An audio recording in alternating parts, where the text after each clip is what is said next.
Hey, hey, friends.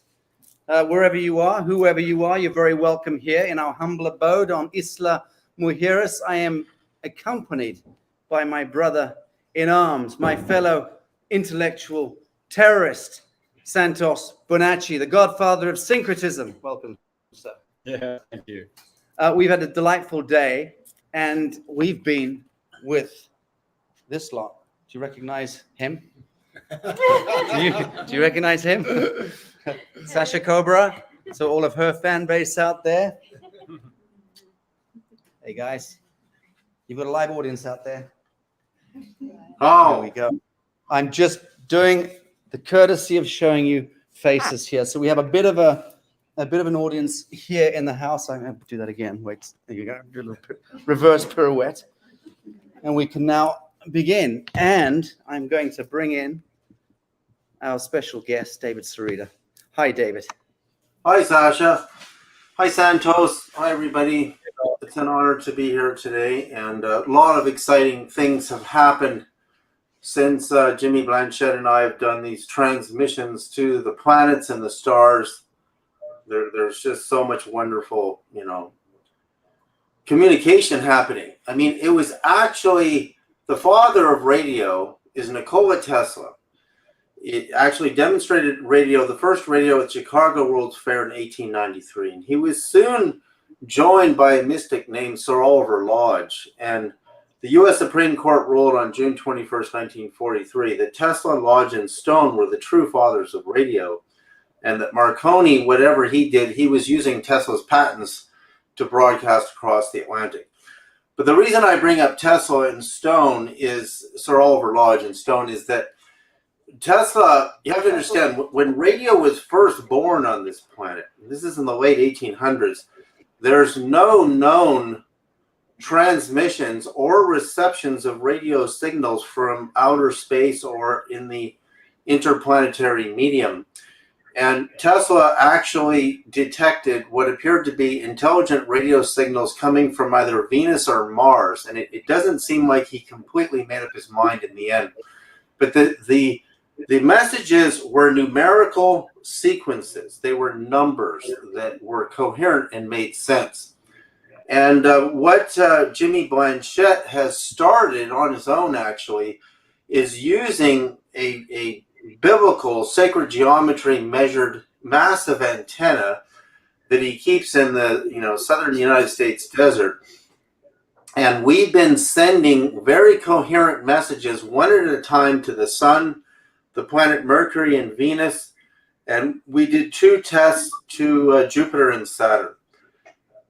The responses happen within days, and they're actually phenomenal. But I want to talk first about our last transmission we did with you, Sasha, and we sent a transmission to Venus, and we brought in your live audience, and something was happening during the transmission, and that is that these little handheld radios, basically, we sent out a transmission at 432 million hertz, which is 432 megahertz, and 432 previously demonstrated is an absolute perfect A-note harmonic. Jimmy and I also demonstrated that we received this download in our first transmission, which was last August the 8th, which was a signal sent at 250,000 watts, bounced off the moon and hit the Great Pyramid of Egypt. And we demonstrated that the Great Pyramid of Egypt received an activation and emitted a huge energy aura, which we detected with cameras stationed in Cairo. So what happens is normally Jimmy Blanchette has created a worldwide following. Well, people tune these little handheld radios to this sacred 144.1 megahertz.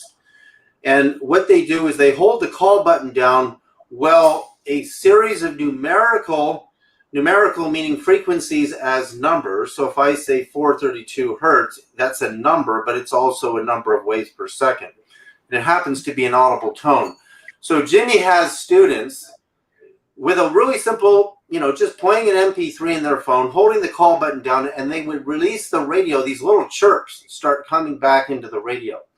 And those chirps, when spectral analyzed, represent numbers and codes, not binary, not Morse code, but actually numbers and codes. And so when we did our last transmission, Sacha, something was happening on my radio at 432 megahertz, which is just like what happens on all the radios he has all over the world at 144.1 megahertz. And that's not supposed to happen, because nothing happens at 432 megahertz when you're sitting in the middle of nowhere. So what's happened this week is, there's no other way to explain this, but it appears we've opened a portal between Venus and Earth. And I'm going to play a little video here that will demonstrate what's actually happened throughout the week here. Is if I turn my radio on in the house, and I left my radio on all last night while I was sleeping to see if there would be any phenomenon at 432 megahertz, and it was perfectly quiet all night. But in the morning, watch what happens when I go to share screen here just for a second, and yeah, you can see. Can you see my YouTube channel here? No, I'm waiting for you to share screen. When you share screen, I will be able to let you in from the studio here. I just did. Okay. I see. Allow. Oh, select window or screen. It says. Oh, that's weird. At the very bottom, next to camera mic and invite, there's share button. Yeah, I did that. So what I got to do is go. Oh, it looks like you have to allow me on your end. So share screen. And can you see a video that I'm about to play or not? Nothing's coming up yet. Normally it comes into the back. Oh, sometimes there's a delay. There is a delay. Okay. Well, you're welcome to do a tap dance or juggle. You got your harmonica with you? Okay, well, if the worst comes to the worst.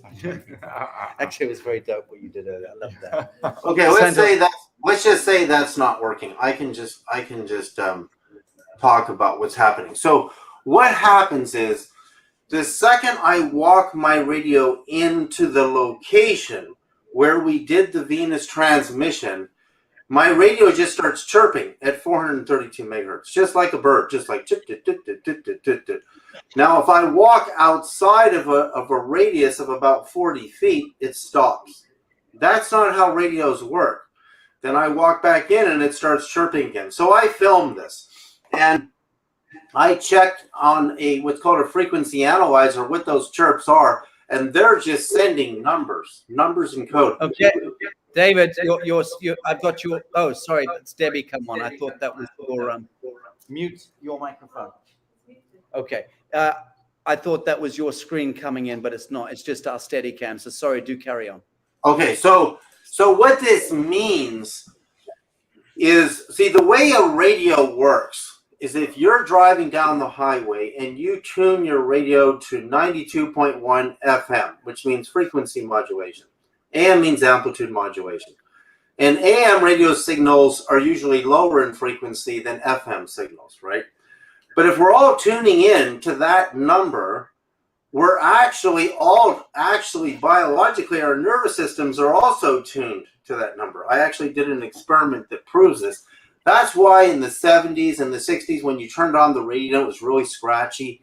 You got this kind of feeling on top of the music. It's actually because your antenna in your car was vibrating at that frequency and receiving at that frequency. So your nervous system, because your spine is calcium, which is a metal, which is a conductor, like an antenna, your whole body is actually vibrating at that frequency.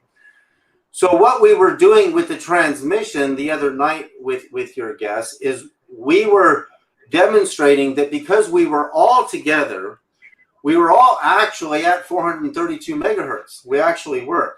Right. So we sent this signal out, which was a series of, first it was a series of tones, a series of Venus's actual resonant frequencies. There were 7 octaves based on the circumference of Venus at the equator. And then we sent a series of pictograms. One was a pictogram message. Another was a pictogram of my little daughter's eyes, just her eyes, showing the eyes of a child. And then there was a vocal message from myself saying to help, to send help to planet Earth because we've been hijacked by evil lords. And then you could hear the voices of my children just saying, calling all angels, and we called upon the archangel Gabriel and Michael. And then there was a song, a vocal song from my wife. So that's what is contained in a transmission. But also because your nervous system as participants is being tuned, because you're simultaneously tuning in, you're actually tuning to the frequency of the broadcast. What you're thinking and what you're intentionalizing during a broadcast is actually being sent to the planet Venus. And so what I've discovered that's happened in the last couple of days since we did this is it doesn't matter when I walk in this building. If I turn on my radio at 432 megahertz, it's usually chirping a message.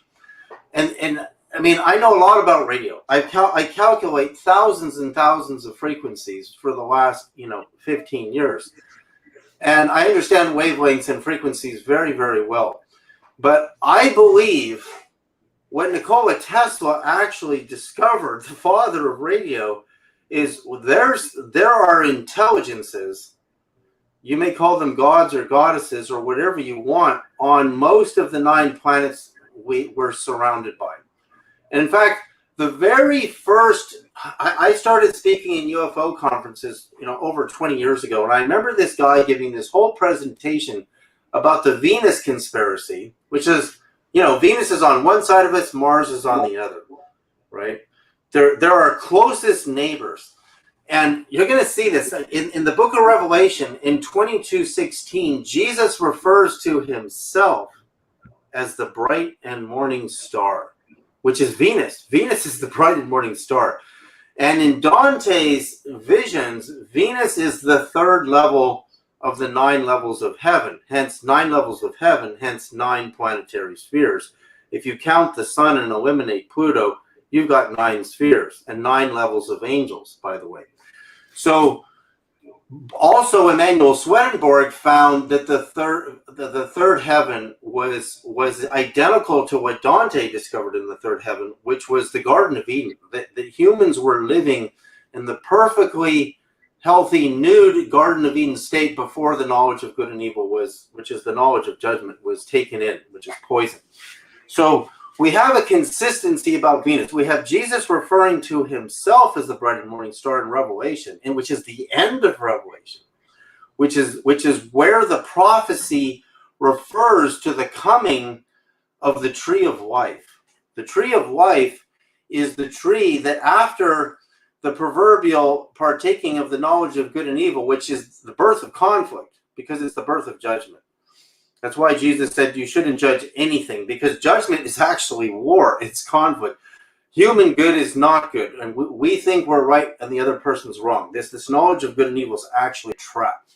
In fact, Jesus actually told me this in this blinding vision where Christ appeared to me in Topanga Canyon in 1994 for the first time.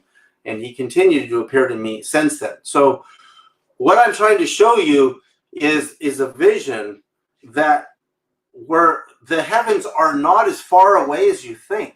They're not as far away as you think. And that when Tesla said he was receiving a series of numerical tones and frequencies, that's exactly what's been happening on this very, very simple, very inexpensive radio that can be tuned to the sacred 432 megahertz or the 144.1 megahertz. So what we're finding is that if we can get participation, mass participation from participants like you, that the more people that join in together when we do these broadcasts, these transmissions to the planets every month, that the response will become more and more and more profound. Now, when we did the first transmission to the planet Mercury, which was on September the 24th, this past September the 24th, is not that long ago. Within a day and a half, I had the most blinding spiritual vision. Literally one of the 3 best experiences of my life. In the middle of the night at 2 in the morning, I go into this massively clear lucid dream where my physical vision was thousands of times more pristine than these eyes. So if I close these eyes, even now, I can't envision anything as beautiful as what happened. And what happened is I saw my wife, Crystal, who died on the 10th of August, the 9th or 10th of August this past year, sitting at a table in this forested building with this massive window behind it. Next to her was my good friend, Stephen Sipes, who was staying with me in my house at the time. And actually is a builder of a huge pyramid winery called Summerhill Wines in Kelowna, Arizona. So this man is very, very profound individual. And all of a sudden behind us, this massive tree of life is coming out of the sky. And this tree has a cloud around the top of it. It's flashing with lightning. And it settles upon us, and this blinding light rips out of the tree. And a voice says, which is really the voice of God, it says, I am the root of Abraham and David and Jesus. The root of the prophets. And it lifts me up out of my body. I literally physically thought I was dying. And I went into this sparkling, blinding light of God. And God's voice spoke and said, renew yourselves. Renew the earth, the new earth. And then I was taken way, way up above the earth. And God showed me a vision of the tree of life coming back down. And you have to understand what the tree of life is.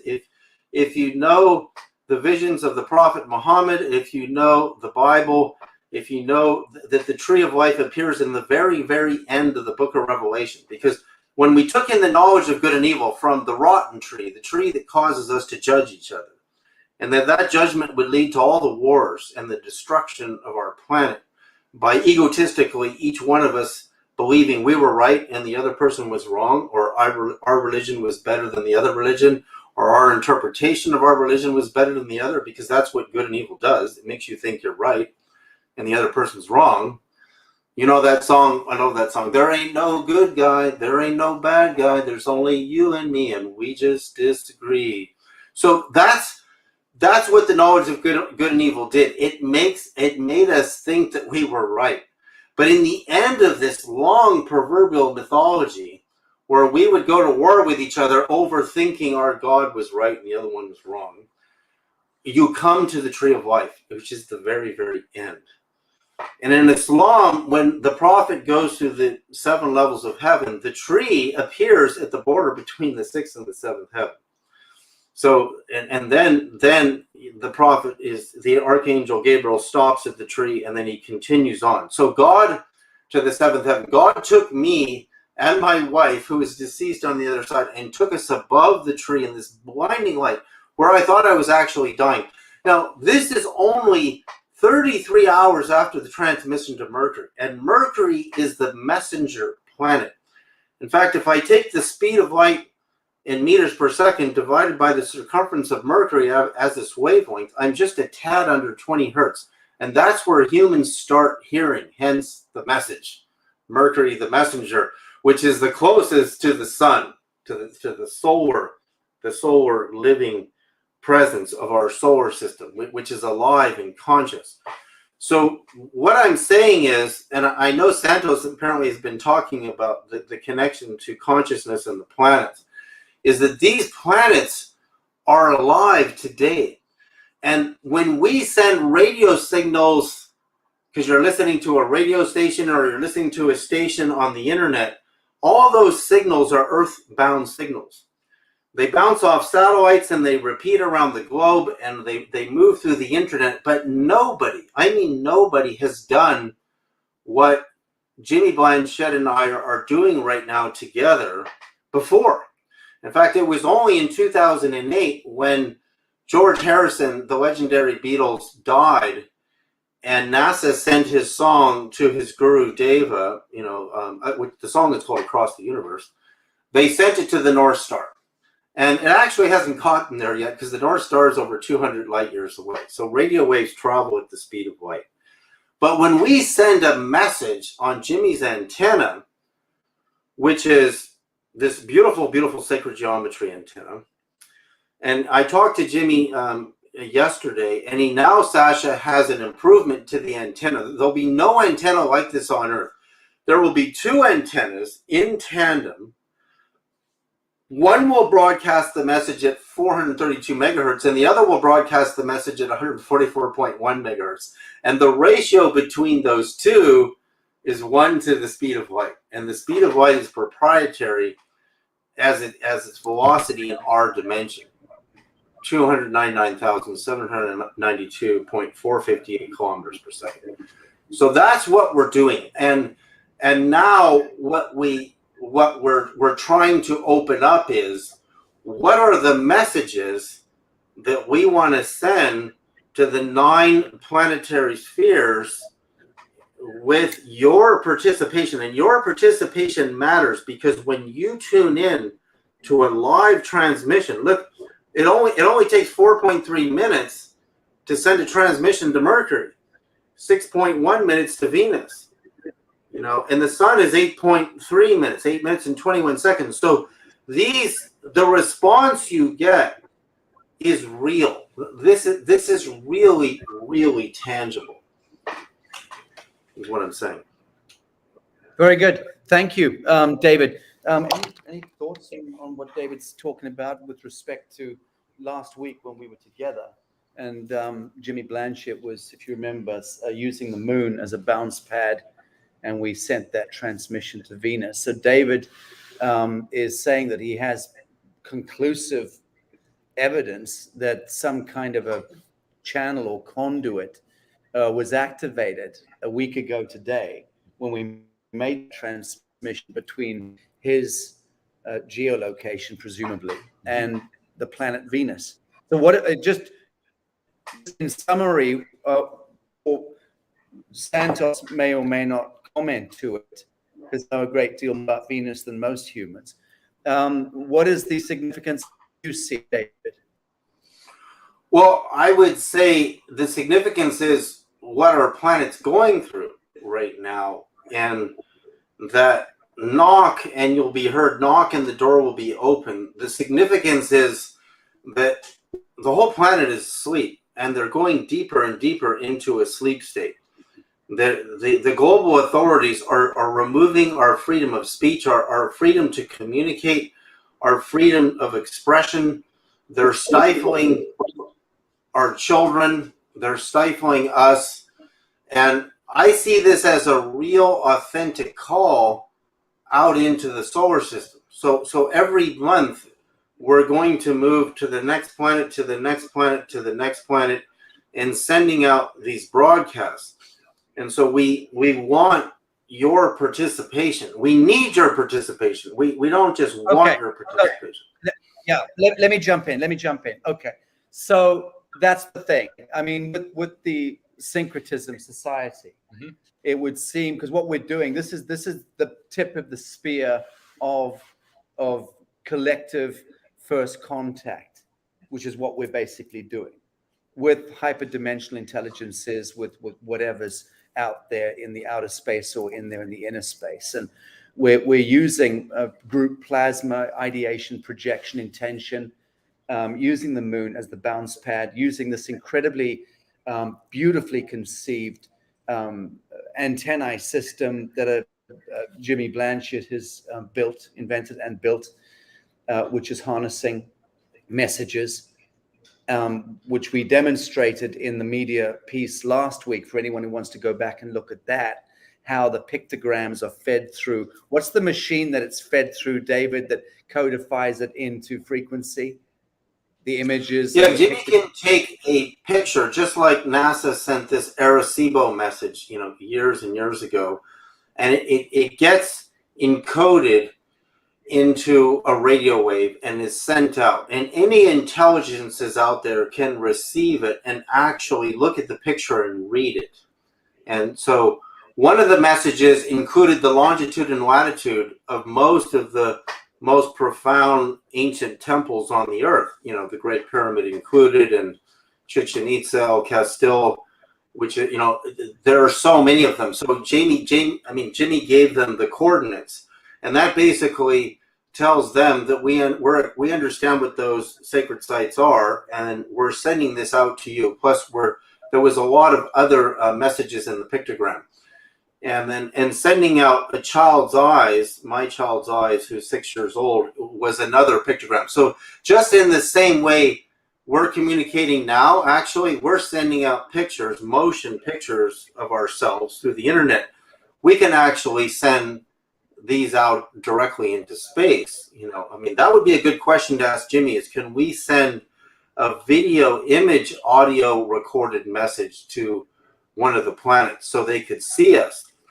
But what's very interesting about what happened to my radio today is that cannot happen. You see, if you have if you're driving down the highway and you're 100 miles from me, and we're both at 92.1 FM and we're listening to Led Zeppelin, we're both getting Led Zeppelin at the same time.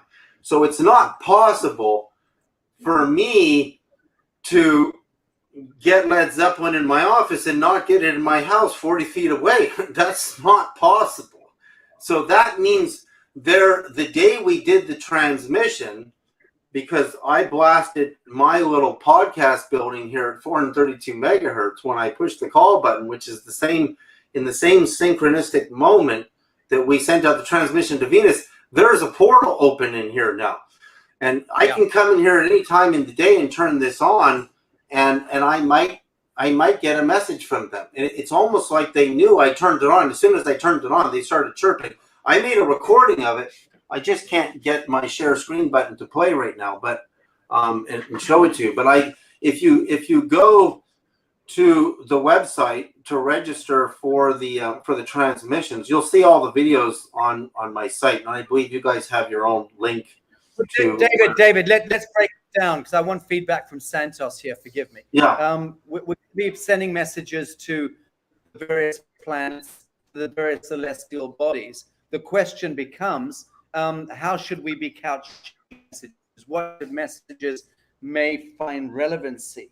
If we're beaming, for instance, to Mercury, what does Mercury want to hear from us? Well, first of all, these bodies are conscious beings, as we know. The Neoplatonists called them archangels, dominions, kingships, rulerships. They're all different stratified hierarchies of rulership.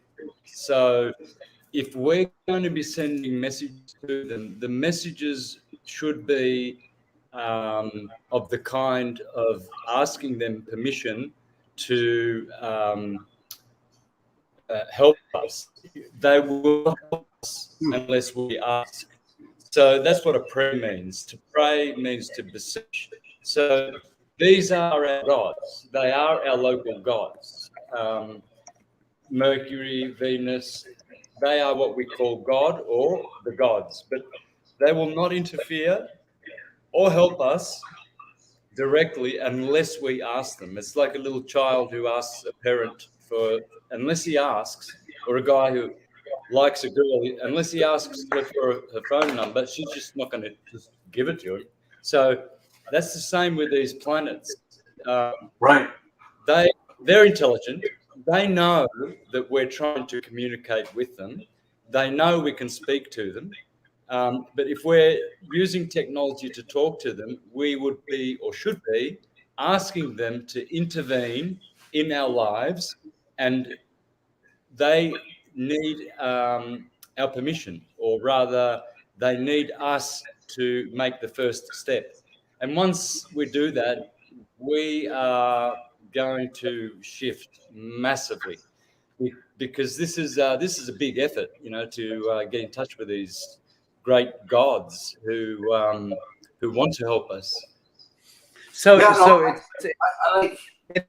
talking about the fulmination of this. You're talking about the fulmination of this seeding of humanity is reaching its alchemical fulmination, and part of that process, of course, is a bifurcation, the separation of the wheat from the chaff, which is precisely what we're living through right now with this COVIDiocy, the masked and the unmasked, the light bearers and the naysayers. And we're just seeing that bifurcation happening.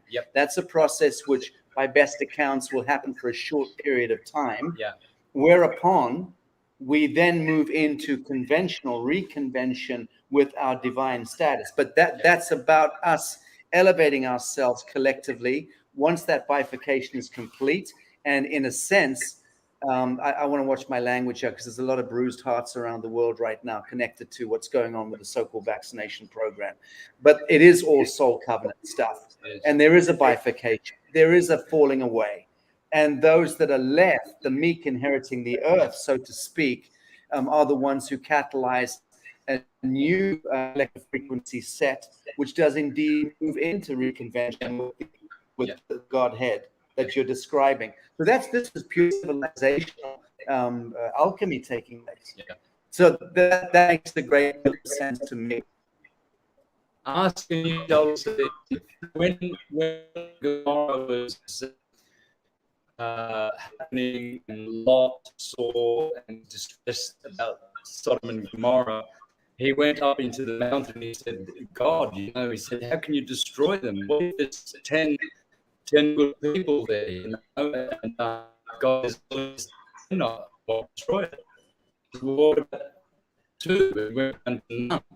And eventually he said, I have to destroy it because there are no decent people there. But then Lot turned around and sees that they've turned into pillars of salt. That's right, his wife.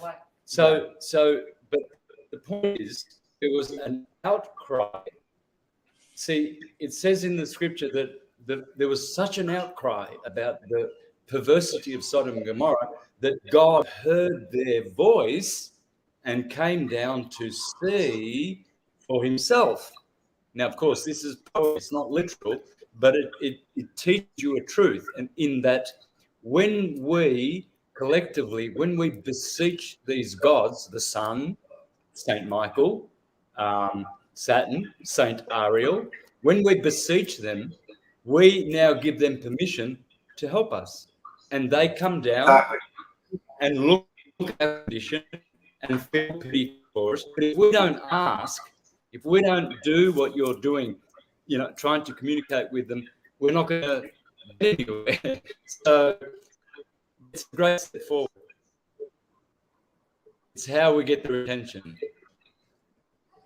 Yeah, I totally agree with you, Santos, and I totally agree with you. And also to have reverence when we're approaching them, which is why I use the children's voices. And I think I got my screen to work now, Sacha. I think I know how to do good this. Man. Okie doke. Let me see if I can bring you in. Screen, so watch this. Let me go to. I'm not seeing you. Oh, back up. I'm not seeing you in the room, so I don't know how you can share your screen. I would have to see you come up in the green room. I should see your screen as an option to then bring you in, drop you in to the broadcast. I'm not seeing that. Okay, so let me see. It says share screen or window, entire screen, and then allow.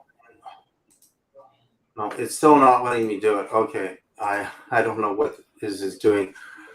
So, but anyway, I really think that there's so much evidence that the consciousness, in fact, even if you look at, this is in the book of Isaiah, and this is one of the arguments that was brought up recently, that in the book of Isaiah, it says that Lucifer was cast down from the bright morning star. So therefore, the bright morning star isn't good. No, that's not true. See, Lucifer in Isaiah was cast down from the bright morning star because that's probably where God at that time had a throne stationed on Venus. Why? Because it's right next door where the gods can be watching humanity from right next door. And that Lucifer was cast down. This is in the book of Isaiah from the bright morning star. And therefore Jesus in 22:16 in Revelation, which is getting the end of Revelation, identifies himself as the root of the prophet of David, which is what happened to me with the tree of life. The tree of life and the blinding light that came out of the tree was many times brighter than our sun, identified itself as the root of Abraham and David and Jesus and the prophets. So therefore the transmission worked, is what I'm saying. There's no way I could have had that experience if we didn't do the transmission. And we have multiple people who have written in who also had incredible experiences within 3 days of the transmission. But we had so few participants because people don't know how powerful this is. There's so much fear in our culture. We've created so much fear. I mean, what if you invoke the wrong beings, people tell me. Well, that's why you send out your intention. And believe me, the Supreme Being knows all of our languages. You could send out a message using any language on earth, and I guarantee you it's well understood. It would be well understood. You don't have to speak in a Vedic language or an early Hebrew language like Aramaic. You can send out the message, and it sets a portal up. And once the portal between the transmitter and the target is open, you can go in that space and communicate anytime you want. And if you understand that Jesus is calling himself the bright and morning star and the end of Revelation, which is the end of a prophecy, that means that's where God will be stationed, at the bright and morning star. And that's Venus. That is the bright and morning star. The Bible's written in code. What is the next objective? What is the next objective? What are we doing next with the moon bounce transmission with Jimmy? What's planned? Because I think it might be a good idea to get Santos's Syncretism Society. He's a bunch of brilliant astrologers and magicians as part of his collegiate, and I think it would be a good thing for you guys to look at this and maybe help determine the nature of the message that we're going to transmit. For sure. That's what needs to happen. We need a message. David, let him just explore this idea. Yeah, the more groups of conscious bodies around the earth get to know of this and join, the bigger will be. Remember the Sodom and Gomorrah outcry. The more we beseech these gods, and Venus is a benefic, so you can't fail. These people who say, "Oh, what if you attract the wrong?" You cannot, not with Venus. Venus is a benefic. Maybe with Mars, yes, but Jupiter and Venus and the Sun, you will never ever get any malevolence. So, beaming to the Sun, Venus, Jupiter, I would strongly recommend. Mercury as well, definitely. But the moment we do that, and there's more of us, I know that the syncretism world, they'll be behind it 100%. So that's one group. Now, there's Sacha's group, the New Earth Nation.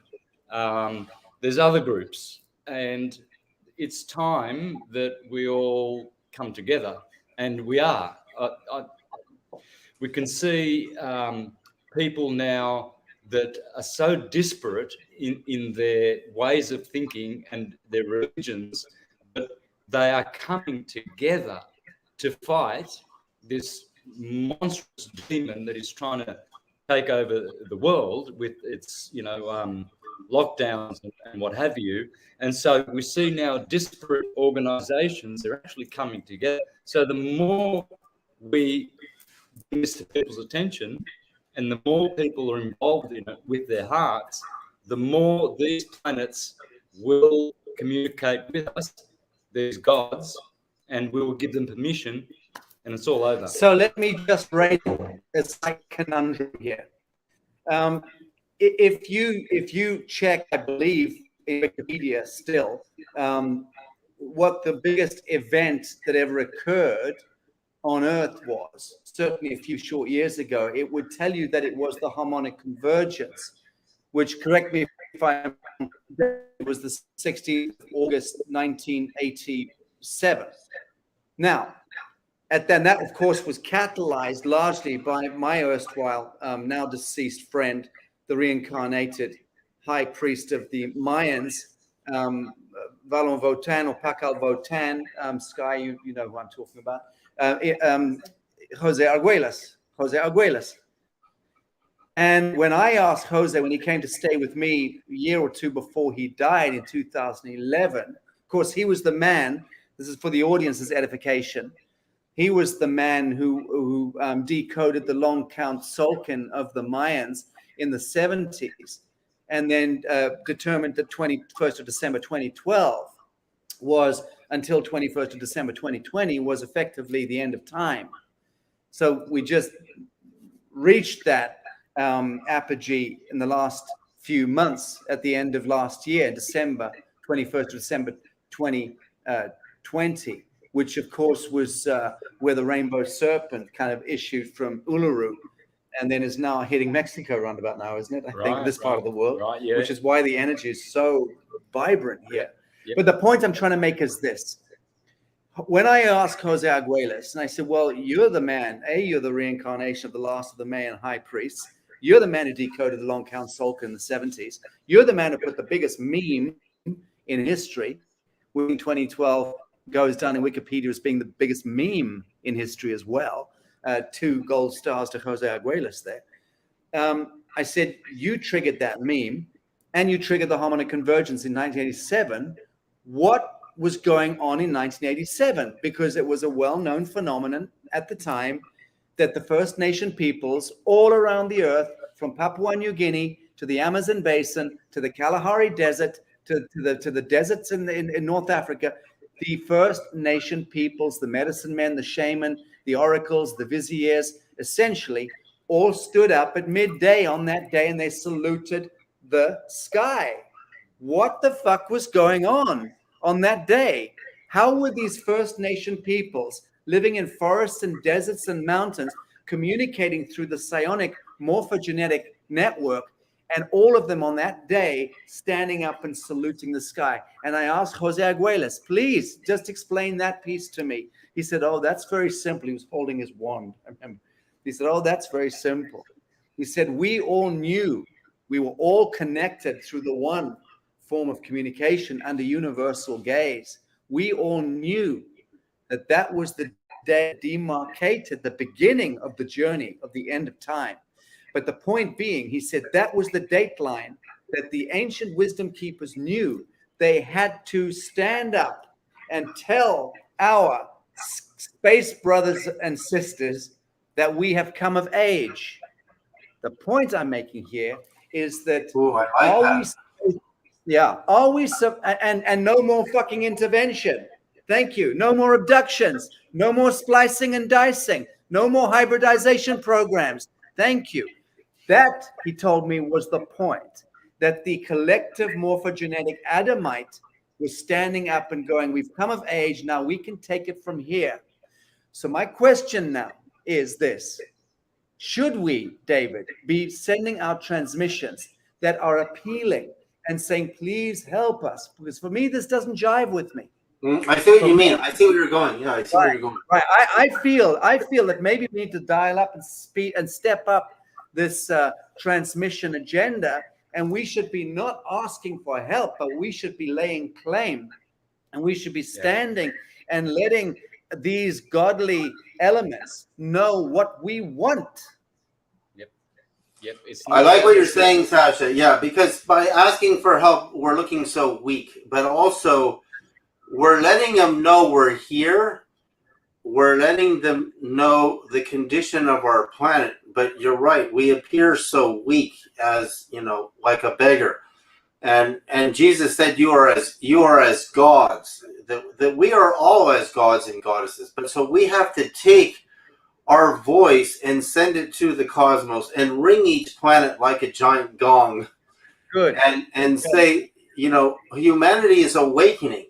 We're sending our voices out to the cosmos instead of just sending songs and news broadcasts to each other down here.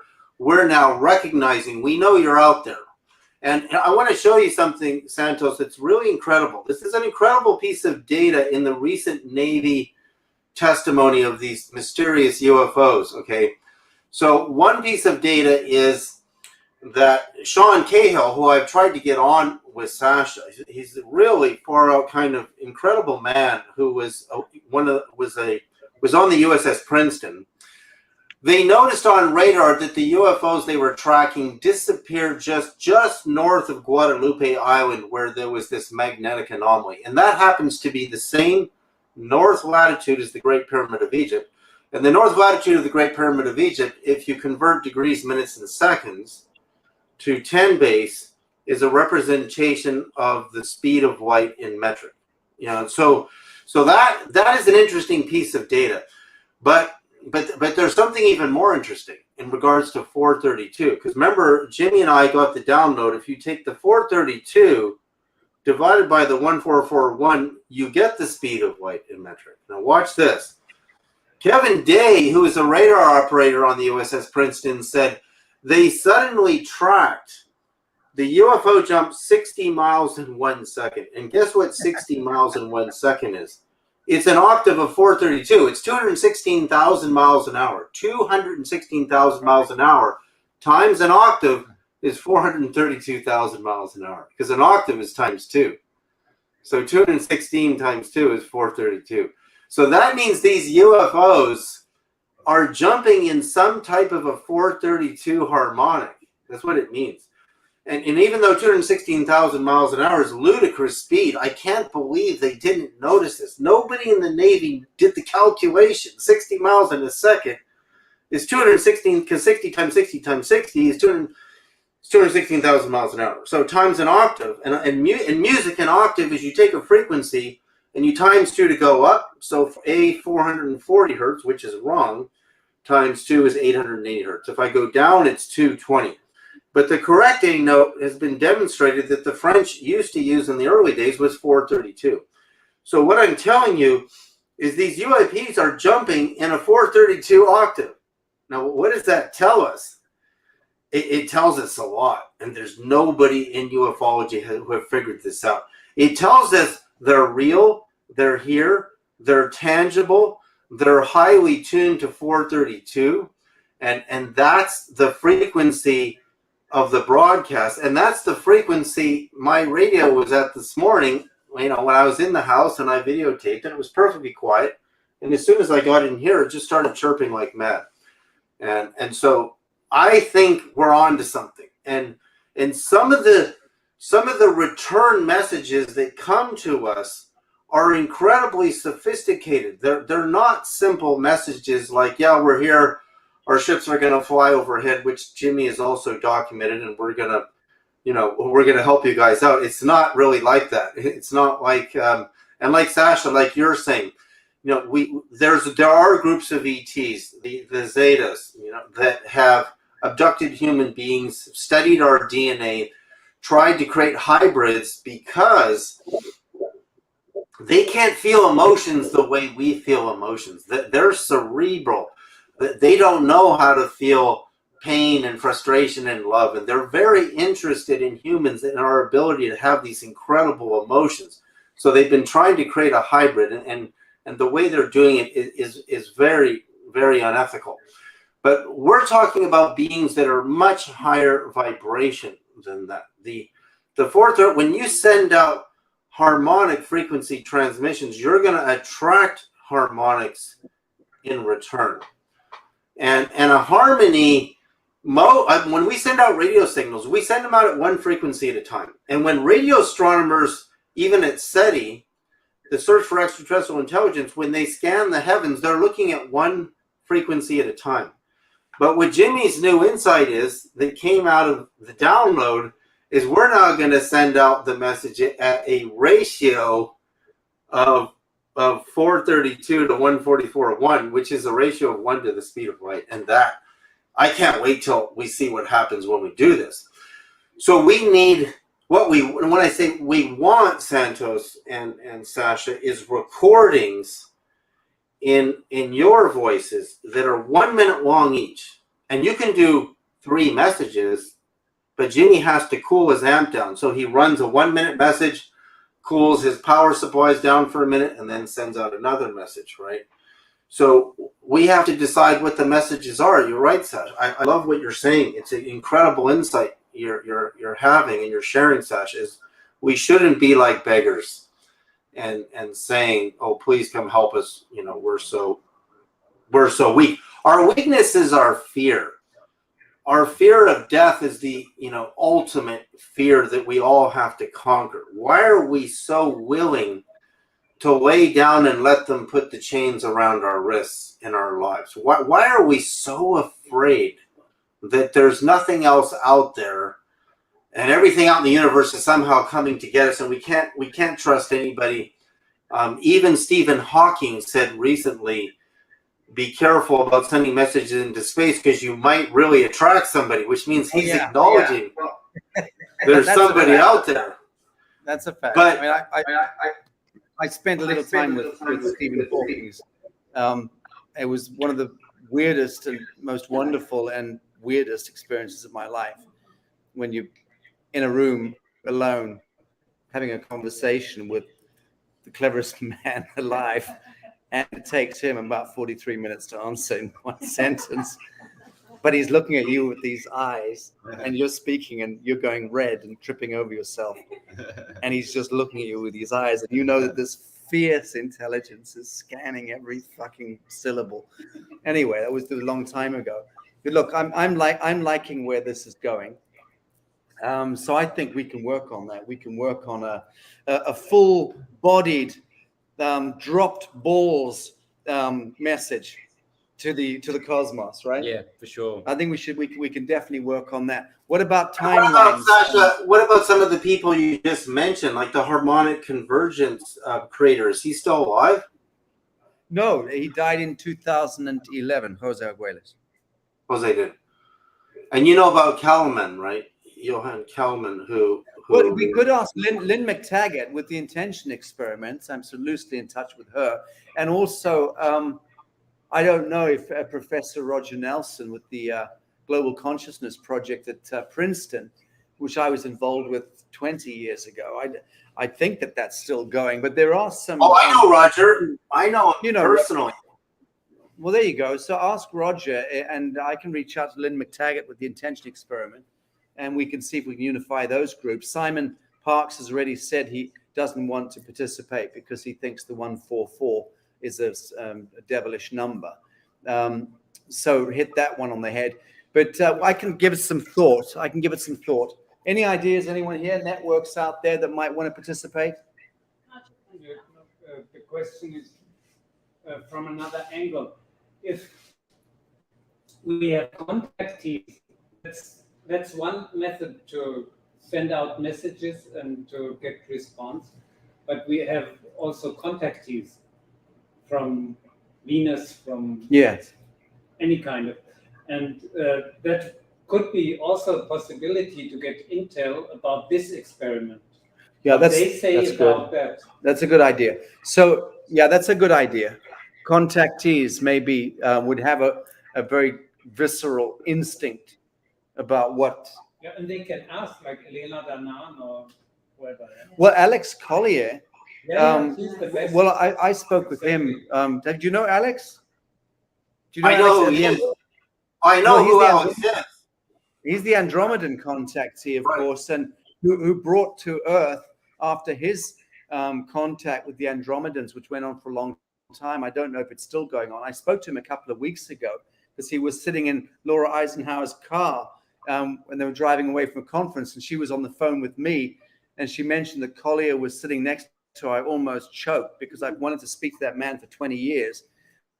Now, I managed to then, but we can try and inveigle him because he's got direct contact with the Andromedans in that sense. He's the guy who brought back this message from the Andromedans, which has affected my life since I first heard it. And for me, it's the gold standard in consciousness and sovereignty, which is the pain that you feel is the love that you withhold. Alex was in Topanga Canyon in the same years I was living there in a giant yurt when Christ was appearing to me in blinding light in Topanga Canyon in my yurt, and Alex was having his experiences. And then there was the Topanga Canyon UFO wave where the military helicopters were flying through Topanga Canyon. And I interviewed a college professor from Santa Monica College who saw the whole thing happening from his deck in Topanga. There was a lot going on in those days in the early 90s in that little cove. And so, yeah, there's also the idea of sensors. So the Roger Nelson and the Global Consciousness Project, he appeared in my film, The Voice, and we did a whole segment on it. And the random event generators, it would be interesting to see if there's an increase in their coherency when we do a transmission. Very good. I want to note something really important, and that is that the Tesla-Schumann resonance on both of our recent transmissions, within hours of the transmission, the Tesla-Schumann resonance spiked at record high levels within hours of both transmissions, and I find that incredible. Also, we have the volcanoes going off, that is, the two of them have spiked. There's 3 volcanoes that have suddenly spiked, one in the Canary Islands, which is very, precarious situation that have happened, within synchronistic. You can't necessarily say that's a response, but there is a synchronicity to the timing of our August 8th transmission. We did a couple of transmissions after that to Jupiter and Saturn with my wife's music, and then we sent the one to Mercury and then Venus. So the dates on those are September 24th, and Mercury we did with you. I'm sorry, Venus we did with you very recently. David, I just want to finish the earlier chain of thought, which is who we're going to invite in to participate in this. So I can reach out to Stephen Bassett, who heads up the Paradigm Research Group, and he's the leader of the sort of exopolitics and has recognized, even at intergovernmental level, and he's a mate of mine. And Stephen might be a very good guy to bring into this. Well, Stephen knows me really well. He's been in my house. He's met my wife. He's very good. Eaten at my table. So yeah, I love Stephen. He's an incredibly amazing guy. Yes, he's more amazing than you can see in the media. He's way more amazing. Except he's a very brilliant man, except he's a fucking Democrat, which is unforgivable. But Michael Salla, what about Michael Salla? Well, I love Michael Salla. Look, these are all people I know from my UFO days and speaking at conferences. I know Michael Salla is incredibly knowledgeable about the different races and probably could tell us a lot about the Venusians. And also Elena Danin, I've not heard of her. Denan. Elena Denan. She's a friend of Alex Collier. I've never heard of her. Okay, I thought I knew them all. Well, Laura's a given. I can bring. So why don't we do that? Why don't we just really get the full coterie of all the people who are really at the front of this kind of, pushing the envelope in reconvention of cosmogenesis. We have access to all of these people. We know them all variously. And why don't we get everyone to input frequency-wise into a unified message, and then send that? You can play the mandolin. Oh yeah, for sure. Yeah. Yep. Or the mouth. All right. I like the idea of doing that, because then David, they'll bring their networks in, and we can set up a big show on a particular date line, and then Jimmy and you can trigger the moon bounce live. We'll do a live broadcast and have all those folks on a panel, and even some mathematicians, or Shanaz, invite Shanaz in as well, our NASA rocket scientist. It'd be very interesting to do that, because that's one way of convening a hell of a lot of people around the world, multidisciplinary, into a group intention, but it would be a very conscious grouping of people, and I think that's important. Yeah, for sure. What about voices? Like, I even thought of having my friend Dan Aykroyd record a 1-minute message. I wonder if he would do it. I mean, what about whose voices should we send out there? And that's obvious. Greta Thunberg, obviously. Or just no name. Should we just use people who send us in, or should we open up the table and say, send us in a 1 minute recording, and we'll pick, ones that are. That's a good idea. It's possible to have a little app thing on the website where people can just record their voices in 5 seconds, all saying the same thing. So we come up with what that line is, and then thousands, tens of thousands, hundreds of thousands of people around the world, we can do Insta and Facebook and social media campaign, and they literally press the cursor onto that button. It records their voice saying that line, and we amass that and then compress that like 10,000 voices from around the world. Wow, I love what they say. We are humanity, and we just hear that in different voices and different languages. Yeah, let's work out what that message should be, but that could be a really fun way of doing it. Okay. Well, I love that idea. And put some music in the background and just have them say, like you said, 10 seconds, 5 seconds, and we just have all these beautiful voices looped in, and we start sending it out. Very good. And, I do know Jimmy Page. You know that, don't you? Oh, no, well, really? But the thing is, can you imagine Kashmir at the front of that? Right? My favorite song of all time. There you go. All right. Well, look, that brings us up to the top of the hour. 1 hour and 1 minute and 16 seconds. So I think that's bringing us to the end. David, last comments or thoughts before we wind this down? Well, the most important thought is understanding, and Santos brought this up, is tuned coherency. So it's like any of these global events, when you get synchronistic, where we're all coming together and we're all doing the transmission at the same time and participating. Those participants are, you see, there's a part of a radio wave that carries consciousness. And I've really been able to identify what that is with some experiments that I've done recently. And again, when you tune your radio to 97.1 FM or whatever it is, your whole car is vibrating at that frequency, and everybody in it, because your spine's made of calcium, and calcium is a conductor. It's a metal. So you're all vibrating at that frequency. So try to understand that it's not just about the messages we record and we send out. Your consciousness, your living presence becomes part of the transmission. That's the most important part, is when it goes out there, it has a feeling to it. It has a vibrational human presence feeling to it. I remember this as a kid, in my parents' car. I was born in 1961, and I remember when I got my first radio, there was a feeling when we were all tuned into those frequencies, listening to our favorite, music, and if you liked listening to Walter Cronkite, there was a vibe, and that vibe was our togetherness at that frequency. So don't think, oh no, I don't have to participate. These guys can just do this, and I'll just dabble on the internet all day.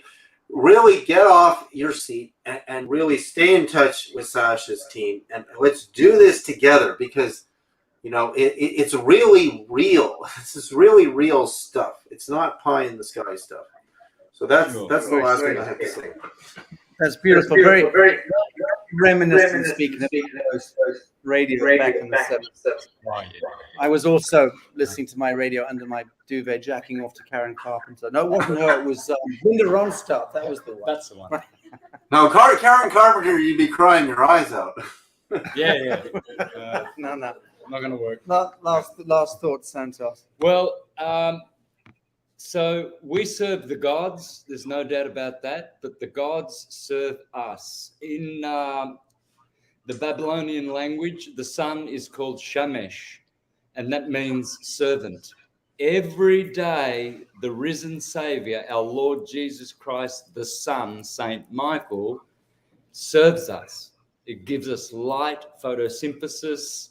It gives us vitality. They are our servants. So we don't need to go begging them. Yes, as I pay respect to Sacha and all these people, they pay respect to me. We serve each other. Everyone is in service to each other. There's no reason for us to think that the sun is so much bigger than us, that it is so much better, and that we need to beg it and beseech it. It's more like a diplomatic commissioning of them to intervene and help us, because they have that power. They are our servants. The sun is our servant.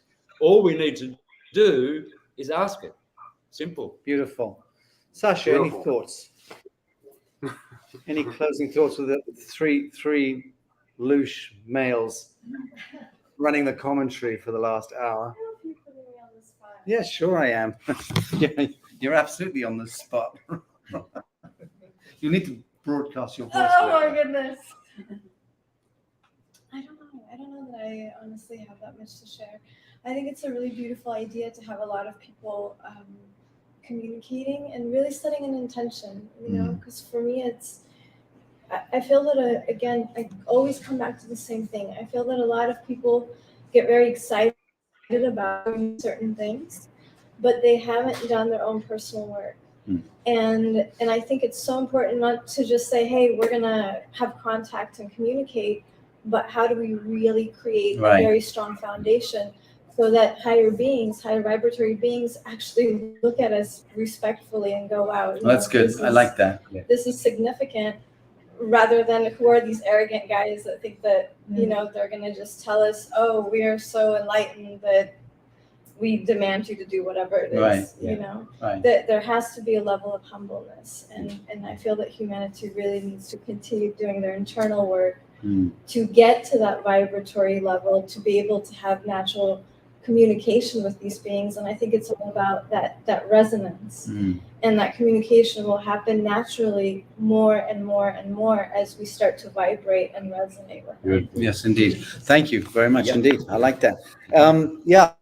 My closing thought is the same thing I've been repeating ad nauseum for some time, which is also reflective of what Santos was saying earlier, and you even intimated it, David, which is that if the prayer is fashioned aright, it'll be answered by the God in your own heart.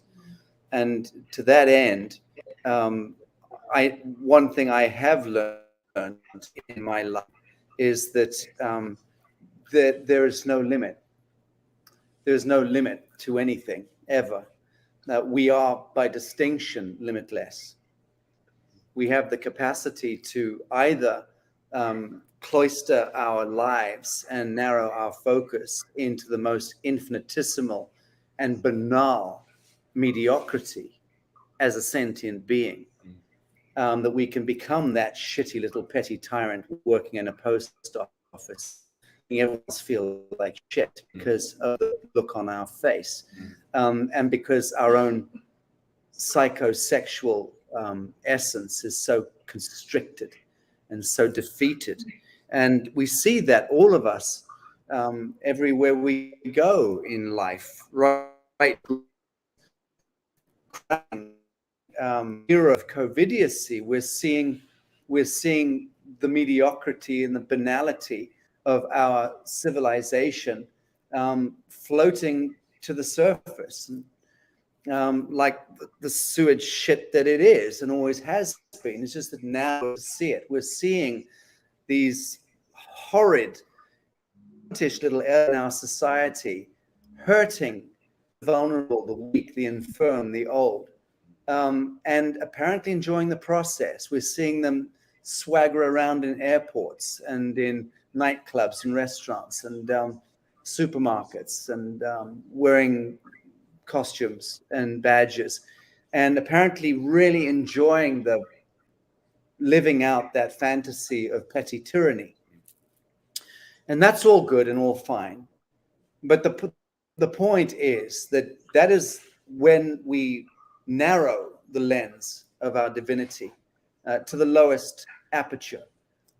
On the other hand, when we're going with the flow of our supernature, genius, and with our, dare I say it, our fully released orgasm, we are then able to move into such extraordinary creative flow and prosperity and abundance and limitlessness in our capacity to manifest ideate, create, conjure into this world. To my mind, that's where we belong. We belong with no boundaries, least of all healthy boundaries, which I've always said are the fucking worst boundaries. Very noxious to someone like me to even think in terms of boundaries. We need to transmute and transcend even the idea of boundaries. One understands how that served us in our infancy. But really, I stand fully and squarely on the red soil. And I believe that I carry humility as something of a realized human. But at the same time, I will demand that the angel and the demon take the knee to me in this world. This is my world. This is my world. And my will be done. My will is in convention with thy will. And that's why I lay claim to that. If I didn't, I would be dead before dawn. Amen. So I'll leave it at that and thank the audience. We've got about 240 odd people on this channel, which means we've got about 1,000 people looking in. No notice at all, guys. Thank you. We're broadcasting, I think, on 3 or 4 here. And by the morning, there'll be a very big audience who will have watched this. And I hope a great many of you will have learned some useful stuff from what we're doing. No, we are not dabbling with the demons. Go back to your rosaries and your Catholic nonsense. We are standing stripped naked here as a humanity, and we are doing what we are divinely anointed and appointed to do, which is to ask questions and to be curious. So thank you for joining us all. David, Sereda, love to you, brother, and thank you very much again. Santos, it's such a joy having you here. Sacha, thank you for the last few days of your beautiful company. And thank you to our audience. Yes, people. Whoop. Whoop. All right. Much love, David. We'll be in touch in the week. Okay. Thanks, sir. All right. God bless you. Bye-bye.